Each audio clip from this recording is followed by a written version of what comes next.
Indian constitution भारतीय संविधान में दो अनुच्छेद बहुत ही महत्वपूर्ण है, जिसमें सबसे पहला जो है आर्टिकल 32 और दूसरा आर्टिकल 226। यहाँ हमने लिखा है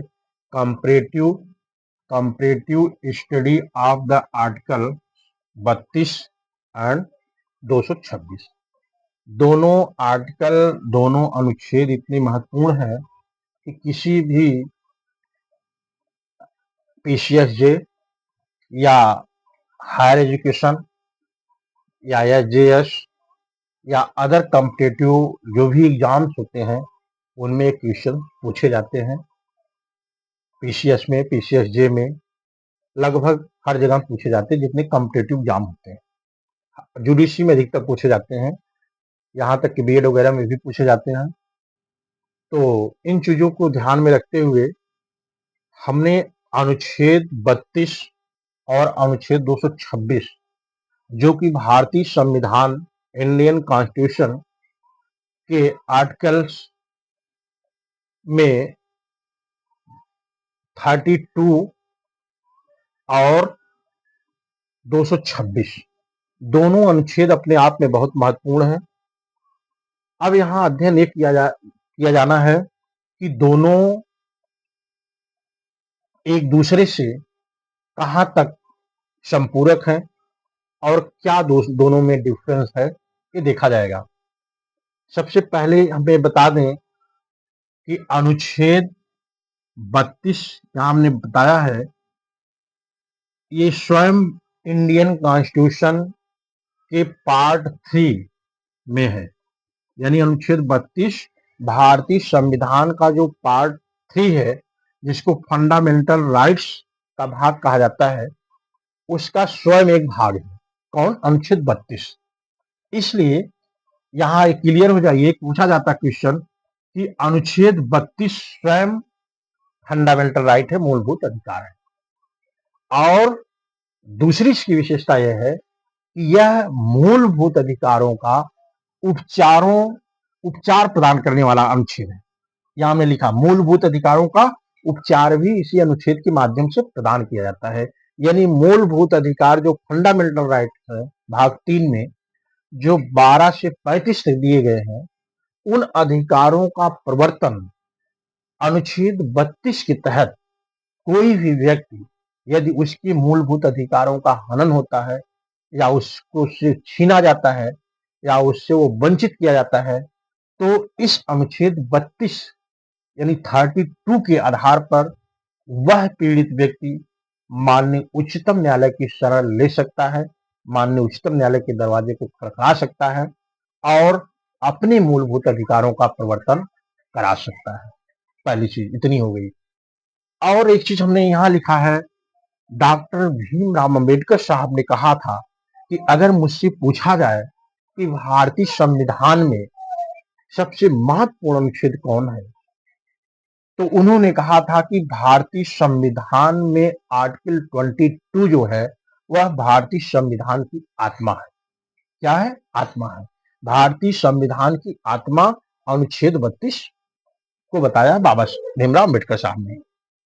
इसके बाद हम देखते हैं कि अनुच्छेद 32 जो है वह मूलभूत अधिकारों का प्रवर्तन कराया जाता है अनुच्छेद 32 के आधार पर।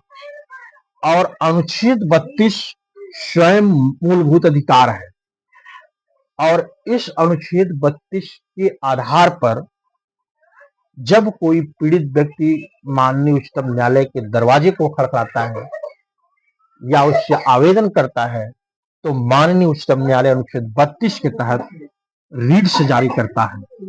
और वह याचिका कौन कौन सी है उसका भी यहाँ अध्ययन किया जाना अपरिहार्य है, अति आवश्यक है।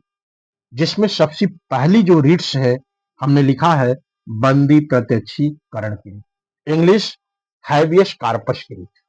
बंदी प्रत्यक्षीकरण का अर्थ होता है कि किसी भी व्यक्ति को कब बंद किया गया और कब छोड़ा जा रहा है, उसका लेखा जोखा माननीय न्यायालय के समक्ष रखा जाए। तो इस प्रकार से बंदी प्रत्यक्षीकरण रीट का मतलब होता है कि बंदी बनाए गए व्यक्ति को सहशरीर न्यायालय के समक्ष पेश किया जाए। ये बंदी प्रत्यक्षीकरण की रीट है और इसका यूज तब किया जाता है जब किसी व्यक्ति को अवैध ढंग से, अवैध रूप से उसे पुलिस उठा ले जाती है या उसको थाने में बंद कर दिया जाता है। तो जब कोई व्यक्ति जिसके मूलाधिकारों का हनन होता है वो याचिका दायर करता है, न्यायालय में आवेदन करता है, तो न्यायालय उसी आवेदन के आधार पर एक याचिका दायर करती, एक उपचार देता है जिसको बंदी प्रत्यक्षीकरण उपचार कहा जाता है।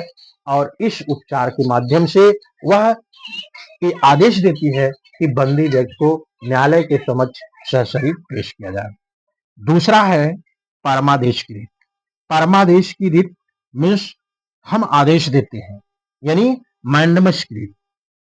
इस रीट के माध्यम से न्यायालय किसी व्यक्ति को, किसी प्राधिकारी को, किसी निकाय को, किसी संस्था को आदेश देता, आर्डर देता है जब वह अपने क्षेत्राधिकार के जुडिशियल कस्टडी के बाहर जाकर कोई काम करता, कोई एक्शन करता है, तो न्यायालय उसको आदेश देता है। इसे हम कहते हैं परमादेश की रीत। अब आता है प्रतिषेध की रीत और उत्प्रेषण की रीत। दोनों को साथ साथ पढ़ेंगे। क्यों? क्योंकि दोनों न्यायिक रीत है, दोनों न्यायालय के अगेंस्ट जारी की जाती है। प्रतिषेध की रीत क्या होता है? रोकना। जब कोई अधीनस्थ न्यायालय अपने शक्ति के बाहर जाकर के कोई काम करता है, कोई रीट जारी करता है, कोई एक्शन करता है जिससे मूलभूत अधिकारों का हनन होता है, तो उसकी उच्च न्यायालय, उससे ऊपर का न्यायालय जो है यानी उच्चतम न्यायालय उसको रोकता है कि आप ऐसा काम मत कीजिए। दूसरा है उत्प्रेषण की रीत।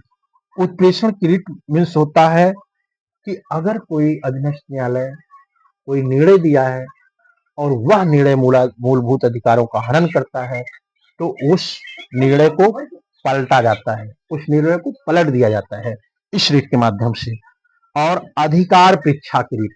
अधिकार परीक्षा की रीत मीन्स इस रीत के माध्यम से किसी व्यक्ति से पूछा जाता है कि आप किस अधिकार के तहत किस पद को धारण करते हैं। जैसे कोई प्राचार्य हो गया, कोई थाने का दरोगा हो गया, तो इस रीत के भारतीय संविधान के अनुच्छेद 226 के तहत माननीय उच्च न्यायालय को अधिकार प्राप्त है कि अगर किसी भी व्यक्ति के मूल अधिकारों का हनन होता है या मूल अधिकारों से वंचित होता है, तो 226 के तहत उच्च न्यायालय मूलभूत अधिकारों के प्रवर्तन के लिए याचिका निकाल सकती है और उस पीड़ित व्यक्ति के मूलभूत अधिकारों का प्रवर्तन करा सकती है। इसको केस के माध्यम से देखते हैं। द्वारिकानाथ वर्षज आयकर अधिकारी 1996 केस है। इस केस में माननीय उच्चतम न्यायालय ने कहा कि अनुच्छेद 32 के तहत उच्चतम न्यायालय और अनुच्छेद 226 के तहत उच्च न्यायालय को मूलभूत अधिकार को प्रवर्तन कराने के लिए याचिका निकालने की शक्ति दी गई है, यानी मूलभूत अधिकारों का प्रवर्तन वो करा सकता है। दूसरी केस है रोमेश थापर वर्सेस मद्रास राज्य AIR 1950 की केस है।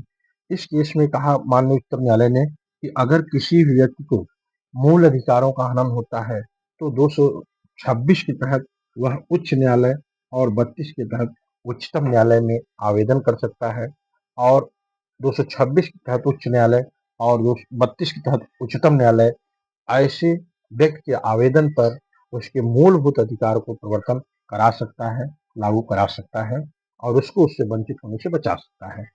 अब यहाँ एक महत्वपूर्ण बात यह है कि उच्चतम न्यायालय में जाने से पूर्व